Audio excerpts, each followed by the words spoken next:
Welcome guys to another episode of Boom Arena. Today we're gonna be playing some more video games on top ladder. I'm currently on the grind to the 30, I don't know how much, but 100 medals. I'm not at 4k mark yet.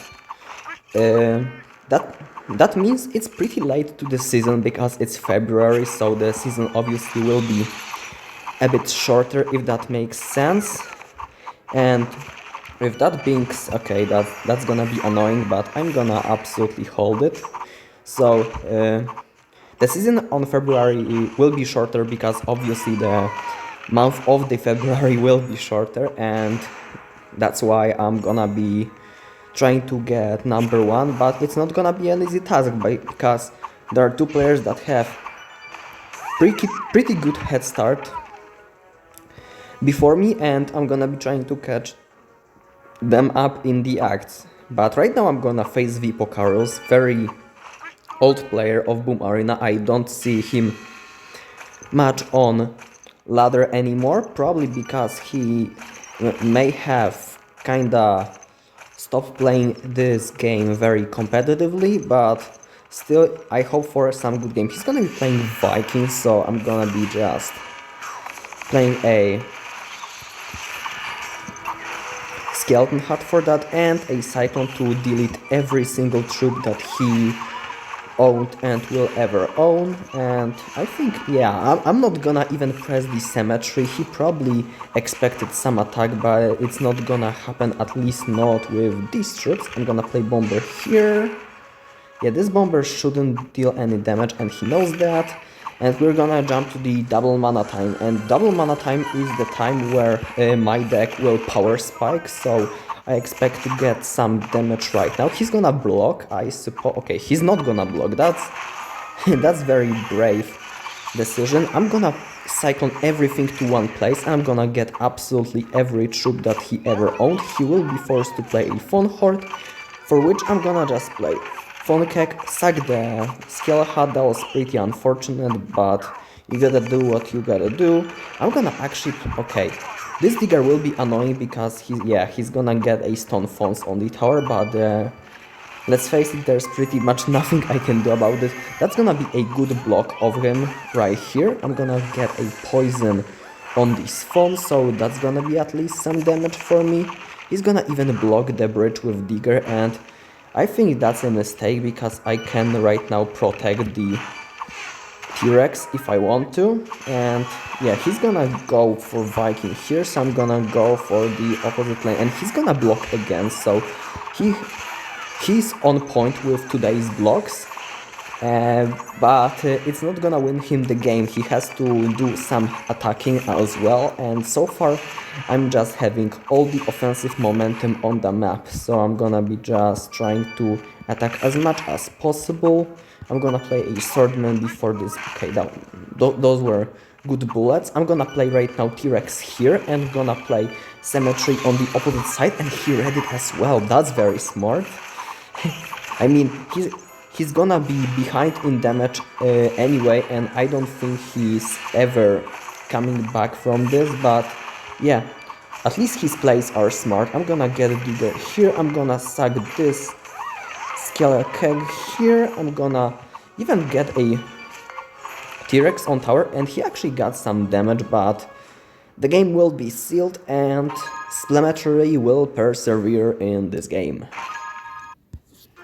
So Splemetery will be one of these decks that appear in the meta once in a while.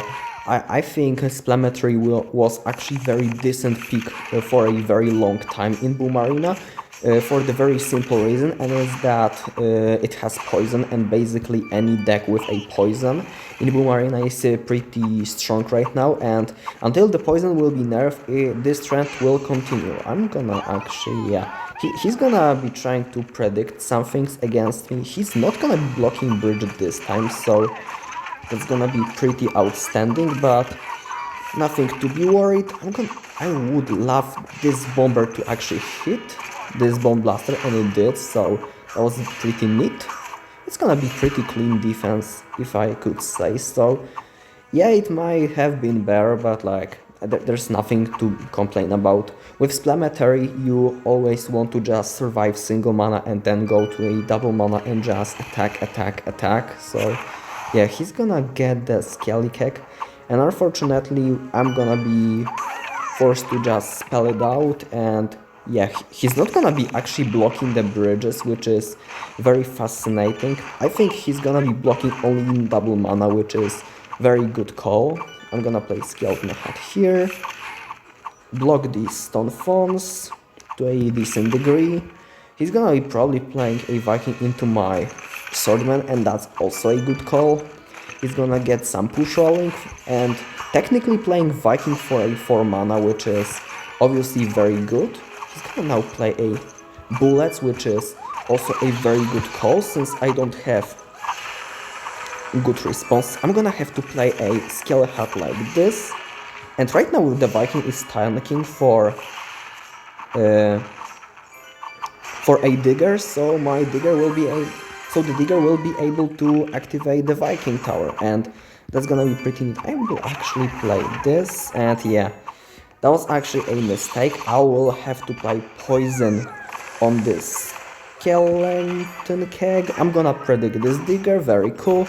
And right now I think we officially can start our offensive initiative, since we have a Viking tower activated and the double mana started. So yeah, I'm gonna play Cyclone here to delete those Stone Falls. I'm gonna force the Viking, very cool play.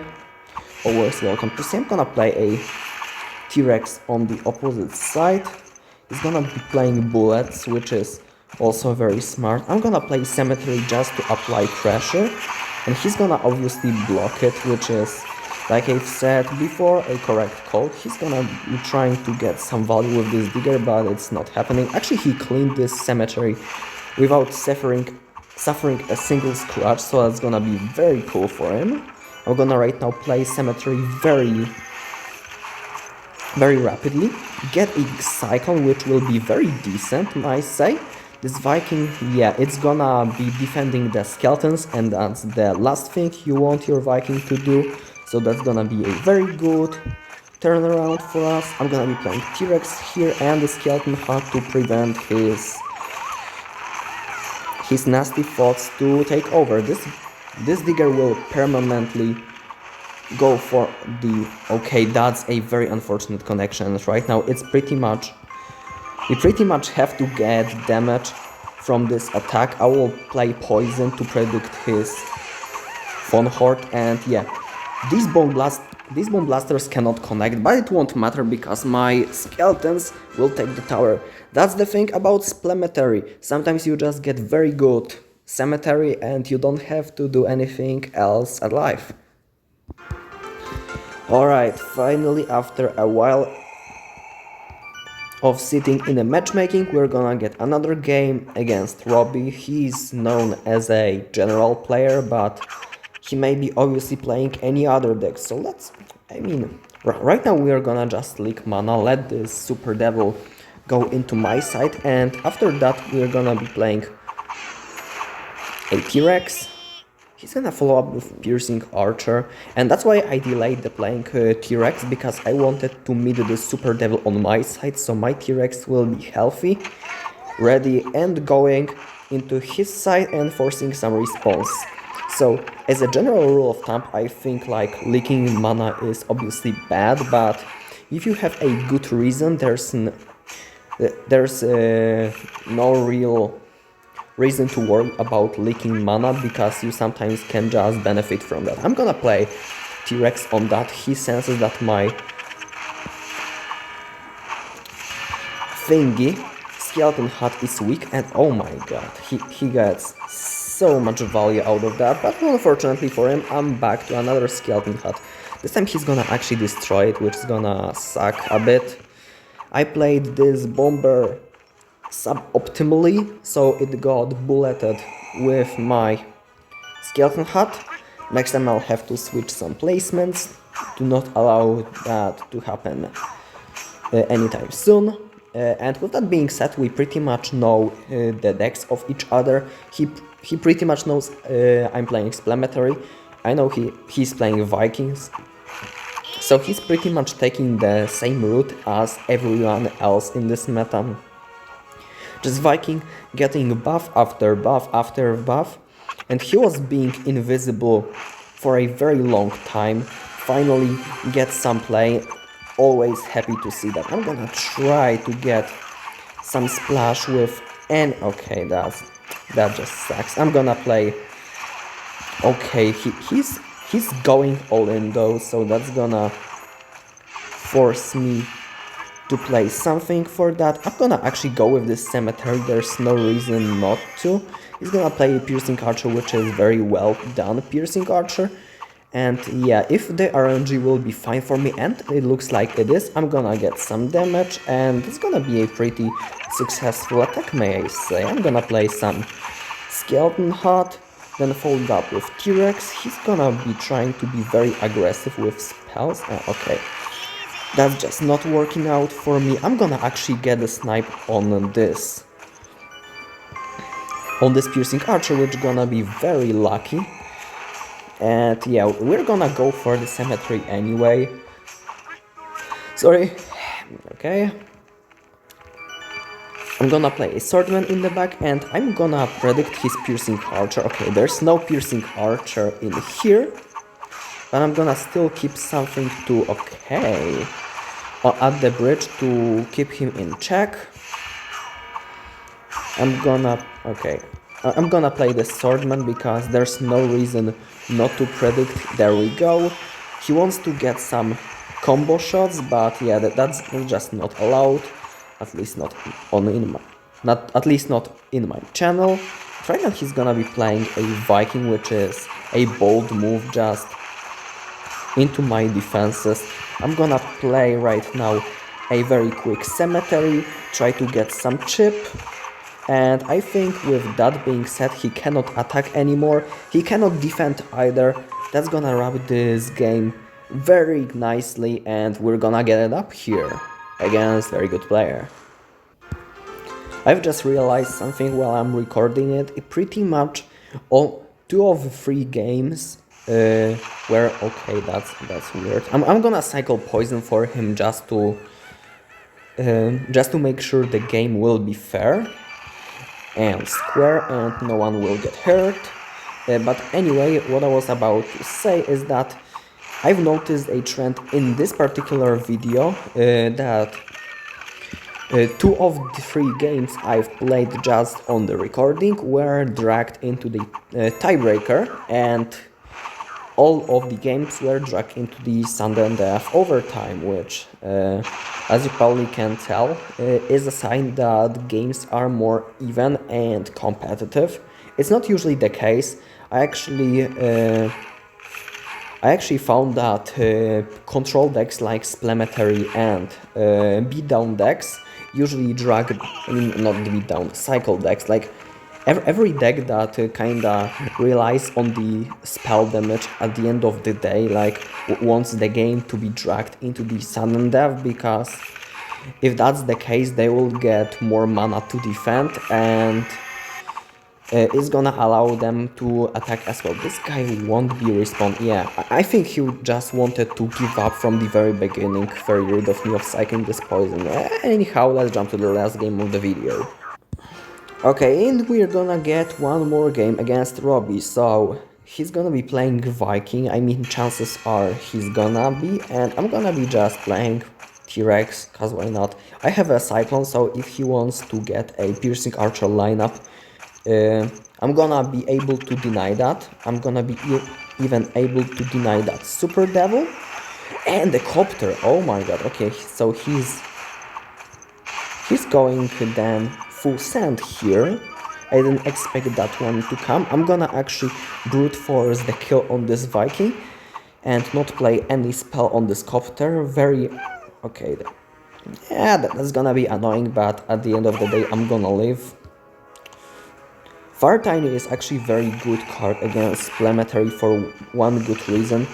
As a Splemetery player, you usually don't want to overextend, and okay, that's gonna be another annoying hit, but like there's nothing I can do about that.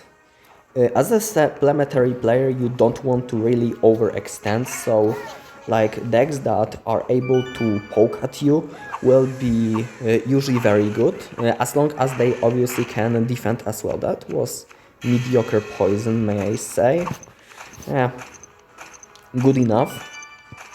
And right now I'm gonna just play Swordman on this Viking. There are the chances he's gonna be setting up the same attack, and since I don't have poison, this defense will be more difficult. Okay, he's gonna be playing Copter here. And that changes things a lot because this time I was even able to get a kill on this Okay, that's Super Devil ain't getting a hit. I would have been fast enough with a Footman Keg if I were to know that the tower won't target the Super Devil earlier, but yeah, it's fine. I'm gonna play Swordman on this lane so he doesn't get a 3 Fire Tiny on me. And right now I'm gonna just be playing some cycle cards. So he's gonna be playing Flying Bomb here. That's pretty annoying. I'm gonna just go in, and that was very good of him to play the Super Devil here because he just blocks my attack, and I'm gonna get a poison on this helicopter and even get some solid damage, which is already fantastic because we're in the double mana, and usually I expect for my deck to just be behind for the entirety of the game and come ahead in the tiebreak. But if I'm getting the damage lead that early on, it's gonna be usually a sign of very smooth sailing. Oh, that was the example of a that's the example of a bad gameplay. Don't repeat this at home. Oh no! Oh no! Oh no! I threw very hard. Oh no! Him reading my skeleton hat was just brilliant, but like it happens sometimes. I'm gonna count this loss, and I think I'm gonna just end the video here. I'm gonna push to the 3800 anyway. It's gonna take a little time. Very nice play of Robbie by taking the win off me, and yeah. Thanks for watching. Make sure to test the Splemetery deck for yourself, and yeah, I'm gonna see you in the next episode tomorrow of Boom Arena.